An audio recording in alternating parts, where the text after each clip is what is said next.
Okay, let's get ourselves a sandwich. Ham, cheese, mayo, mustard. What is that? Screw the sandwich.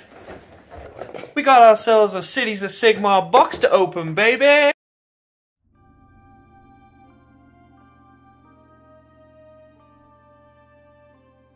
Behind the smoke lies what I've done. Here it is, how I painted the field captain for the Cities of Sigmar release. This is not a tutorial, this is just how I went from step A to step B. So there we have it. We have started with a standard grey prime. This has come from Colourforge, much bigger than the Mechanicus standard grey on offer from GW, and it's a wee bit cheaper too, so that's what I use. And we go straight in with the deep reds for the cloak. What I want to show in this model is that Arthurian level of fantasy, dark, gritty, but with a bit of regality to it. You know, this is the leader of the army. He's gonna have a fancy cloak. So we take the blood red from Reaper Bones and we begin to build that up. The idea is we're gonna put all the base coats down first and then we're gonna highlight up and change up what we need. Next, we're going to use some dark green from Vallejo. Then what we're gonna do is we're gonna use this to basically do all of those nice little other bits of cloth, i.e. the tunic. So we're going to start with a dark green. I always find that red and green go together very, very nicely.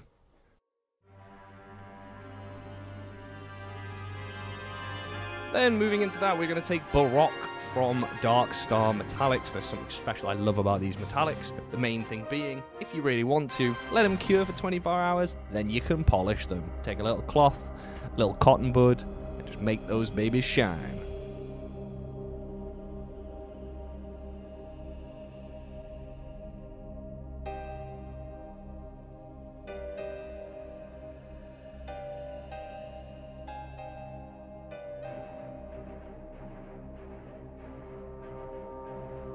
And then we're just going to plot in some dark umber for the leather, so gloves, boots. And don't even worry about making mistakes, because this isn't in real time. You can always go back and change it. You know, you can always touch up those areas, so do what you need to do and fix those issues later.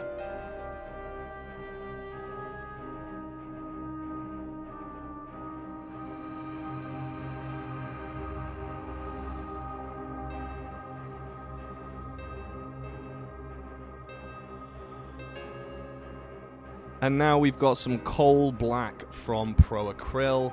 And what we're going to do is we're going to use this for the armor. We want dark plating. The beauty of the Pro Acryl range is they are so matte and get a nice effect with it. And for those little gold details, we're going to use Regency Gold from Dark Star.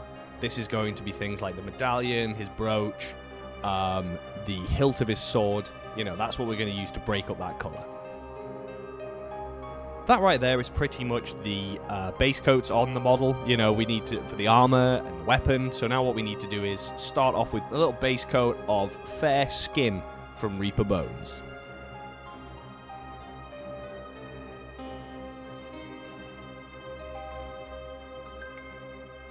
And there we go. Whoa.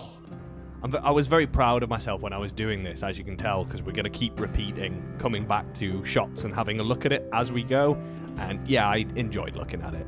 Following that, once we've based the skin on, we're going to give a quick wash of Reichland Flesh Shade. This little wash of Reichland Flesh Shade is just going to enrich that original base coat colour, and then we can highlight back up from there.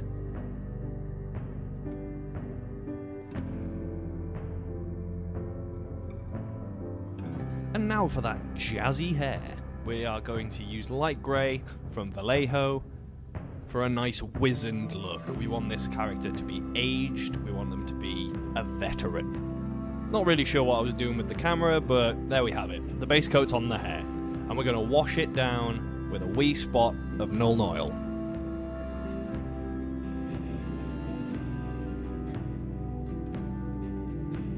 Simply lovely. Still no idea what I was doing.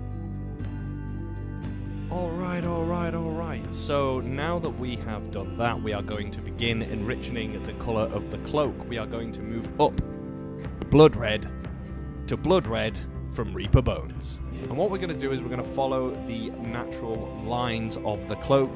The deeper areas will be in shadow, and we're going to bring that light up to the top with a couple more steps after this. So what I tend to do is move from one side of the cloak to the other, following the linear pattern of the rolls, just to make sure that it looks nice. And if a line is a little bit messy or a little bit not what you want, you can always smooth it down with your finger or thumb. Or, you know, it's your model. Do what you want. Taking us really, really nicely into Fire Red. Again, this is another paint from Reaper Bones, and actually comes part of a 6-paint set called the Fire and Brimstone set that they do offer. These paints all work together so well.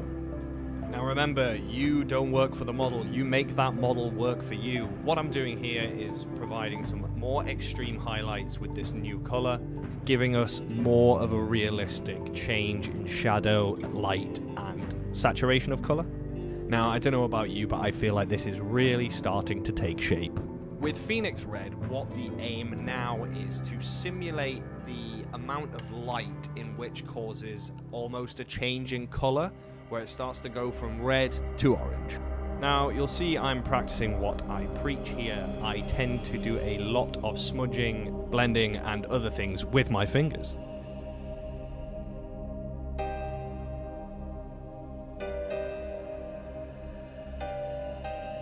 If you wish to push the highlighting further, you could maybe go into another brighter orange maybe, but I'm happy with it right here.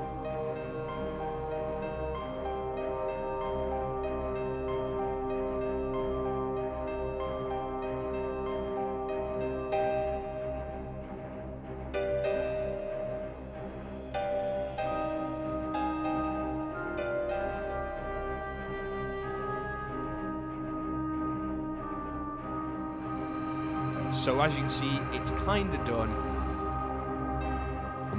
but we'll give you a sneak peek at the goods. Naughty, naughty! Now we're going to brighten up the tunic with Goggler Green to begin with. I want to try and achieve a nice satin kind of vibe, you know? And then we're going to dust off the old jade from Pro Acryl. We're going to try and create some light where we can, regardless of how impactful it actually is. With there being a little fold in the cloth, it gives us an opportunity to create some shadowing and light valuation, so it's quite nice. I'm just going to put a little bit more on the bottom to make it pop. And we're going to use the same process and technique on the upper sleeve of the right arm as well. I've said it before and I've said it again, I don't know what I'm doing with the camera, but we can see that, yeah, it is coming together and it's all nice and kind of colourful, which is against what I intended, but having that range of colour isn't necessarily a bad thing. I know that my style has progressed over the time to incorporate more colour, so it's not a problem if you are making adaptations to your style or trying something new. Going back to trusty Baroque? I don't know how to say it, but going back to that colour, we're going to now add the sort of ornate detailing on his armor.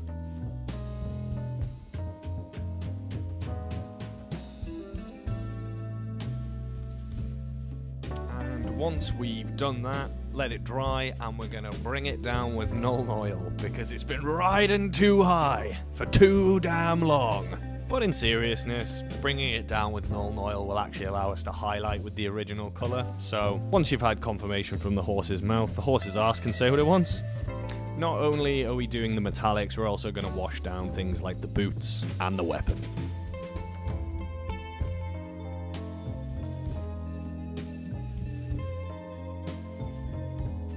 Ooh.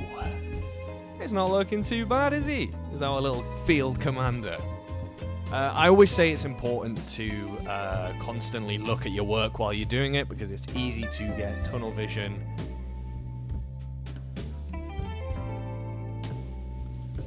So what I'm doing here is I'm just kind of pointing that we need to do some highlights. So we need to highlight the sword, highlight the armor bits. Do whatever we feel necessary to bring it all together.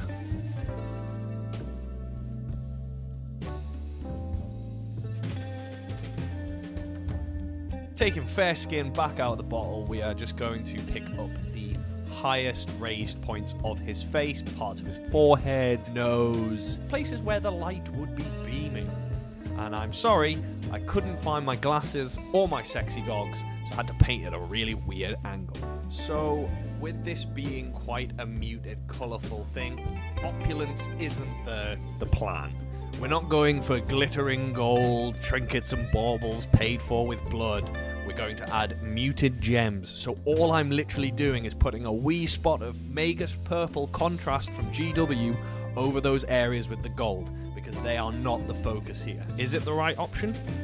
Is it the wrong option? Only you can tell, because at the end of the day, it's your hobby. Don't let anyone tell you different. So we're going to do the shield now with a base of grey blue from Vallejo, followed by some layering of sky blue from Pro Acryl.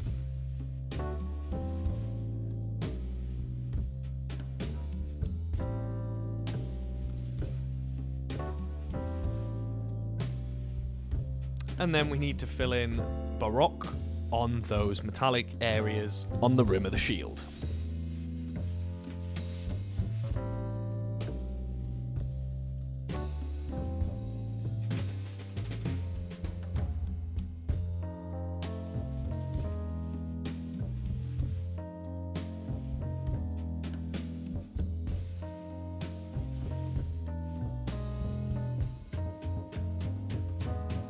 Now to wash the whole shield in Nuln Oil, and then bring those colours back up with the sky blue on the main body of the shield.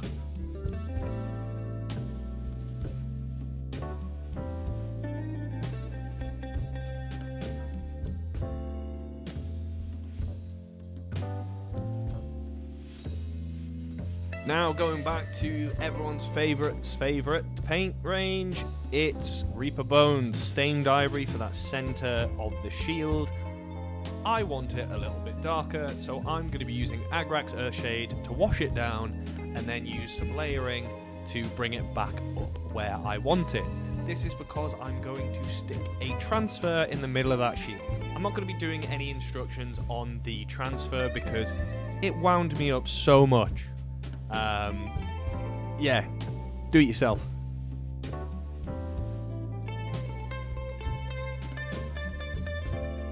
And just like that, with a wee bit of texture paste and some grass tufts, we have the base done, and our model is ready. He's there to lead the cities of Sigmar into battle.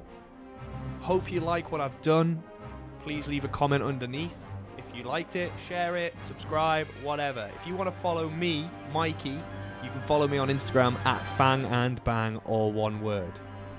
I'll be seeing you next week on Live and Let's Dice for another painting fiasco.